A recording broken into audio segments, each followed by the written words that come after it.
please go to our website or call us at 508-753-2924. Chamber membership is a great way to kind of expand your business, get the word out, market your business. Your employees, when you become a member of the Chamber, your employees have access to all of our programs as well. So if you want to learn more about the Chamber and how it can benefit you here in Central Massachusetts, please give us a call. With that, I am pleased to have my colleague at the Chamber, Dave Garvin, who's the manager of workforce programs, to talk a little bit about a major focus of what we do at the Chamber. Key. And, and at the Chamber, we advocate and represent our members, try to help them in a variety of ways. But the single biggest issue on a day-to-day basis that they seek help or guidance on is workforce, access to workforce training. And so you work with Karen Pelletier, our executive vice president, and putting together our programming collectively, but also individually for business. Well, it's fun. I'm glad you started off with that, because it's, as I say, walking around the office, it's all about workforce. It's all about workforce, right? I mean, everybody talks about it, and it's funny. Sometimes we say, Dave, time to talk about something else. Talk about something else, Dave. But so it was interesting, the two segments you just did. One's focused on hospitality, and the other's focused on manufacturing, or offshoots of manufacturing, but. It touches everything, so it's kind of critical. So it's been a while since I've been here to talk about what we've done and what we're doing, and we've added to our programming. Our viewers demanded you to be here. I know I got the letters. I know. They wanted it back. It was they're getting deluged at the office. Exactly. In fact, I was on with Hank on our radio show, and I was mentioning workforce, and I said, people say it's all about workforce. And I said it's mostly because I walk around and say it all the time. That's really where it comes from. But yeah, so there's a lot of programming that's been added. As we do forums, once a quarter, on a multitude of different topics. Right. But and just when we were just talking in the last segment, Tech Ed, part of their job is interfacing between education, oftentimes public education, public institutions, our high schools, our voc tech schools, our community colleges, and yes, sometimes private colleges and institutions. And sometimes there can be, and every day you're doing this, but sometimes there can be a culture gap, a communications gap between elements of public education, the public sector, and the private sector.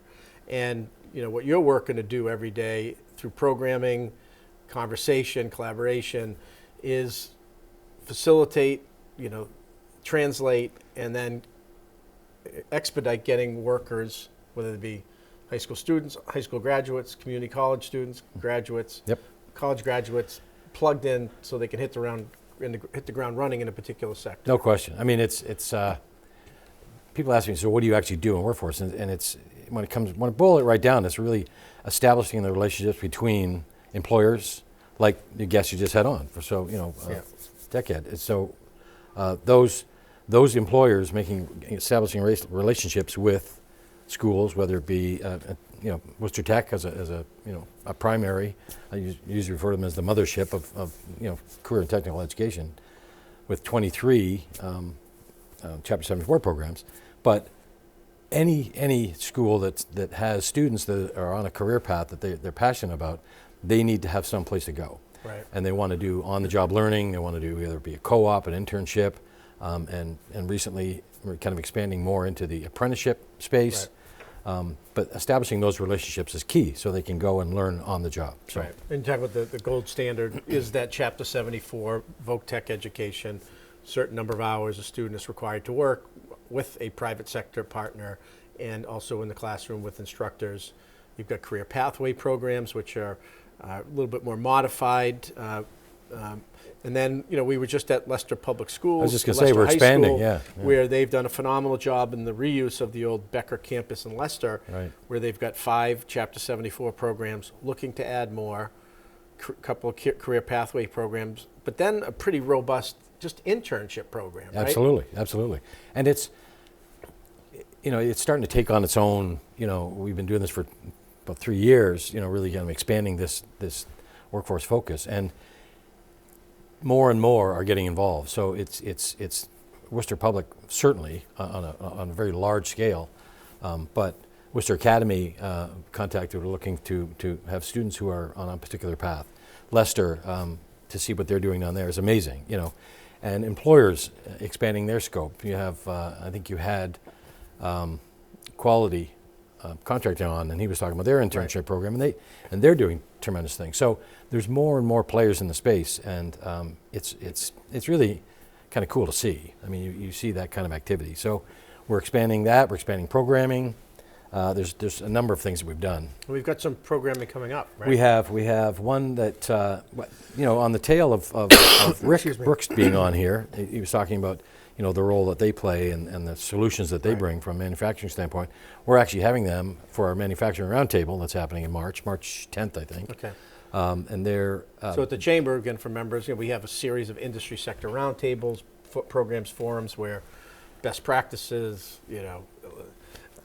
subject matter experts come in and absolutely manufacturing so roundtables. They share the latest technologies or approaches, and that's happening on March 10th, and it's focused on workforce. So manufacturing, workforce training solutions.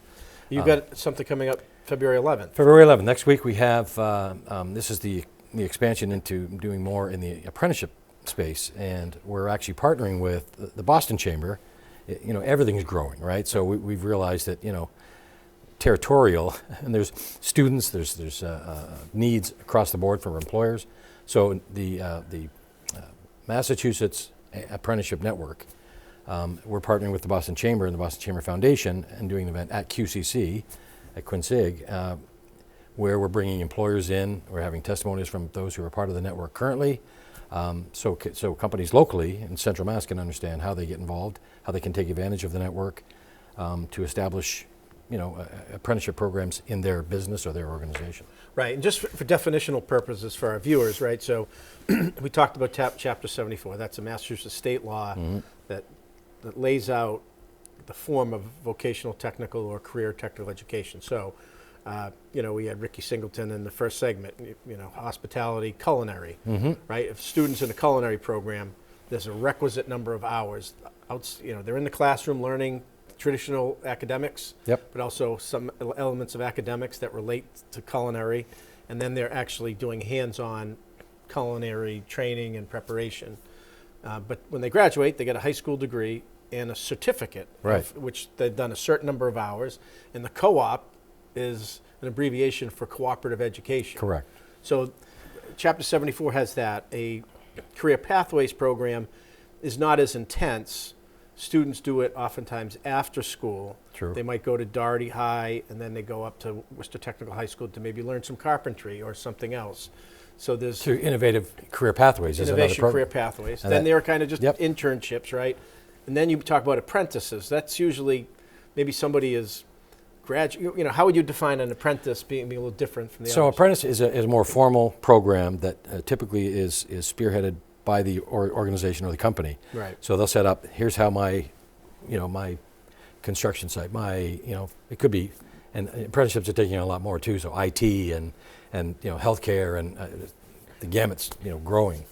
But it's a structured program that they put together in their organization or company, and for instance, the Massachusetts Apprentice Network will help those organizations members do it. Money now to stand up these apprenticeship Absolutely. programs, maybe fund them a little bit in areas where Massachusetts key segments of the economy, right? So there's the state government wants to give extra support, in some cases, some funding to help stand up these apprenticeship programs because we want to meet the needs so that we can grow in a particular sector. Yeah, I mean, they have a goal of 1,000 apprenticeships by 2027. So it's an aggressive goal, but they're on track and exposing more and more organizations to the opportunities and what they need to do. And just in a minute or two we've got left. So, we're talking about the high school experience, kind of the apprenticeship, worker retraining.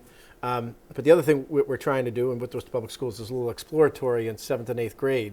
Try to get kids to start thinking about, their options, both career and or college. It's a choice. But that was one of the first things that we talked about when I joined the chamber. So, was let's start earlier. So yeah. So we just got a minute left. But the aviation program with the Scouts of America, Worcester Public Schools, Worcester Airport, Massport. Yep, they do up every second Wednesday of every month from November through June.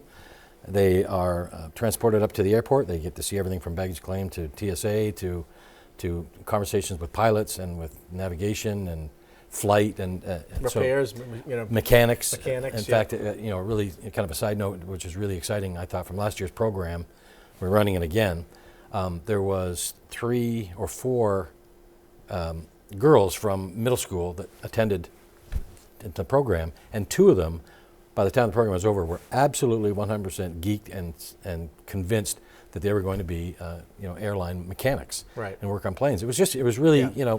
Unusual, but Well, that's why the very career positive. exploratory is so important, and the Worcester Public Schools, and So we're touching everything. Yeah. Aviation, we're doing Opportunity Worcester, which is talking to students about what their options are after school, whether it be college or whether they're going to go for certifications or what have you. so people can go on our website and learn Check it more. out. All right. Well, that's it. Busy segment here today. Thanks for our sponsors, Bank Uptown and St. Vincent Hospital. Thank you for being with us.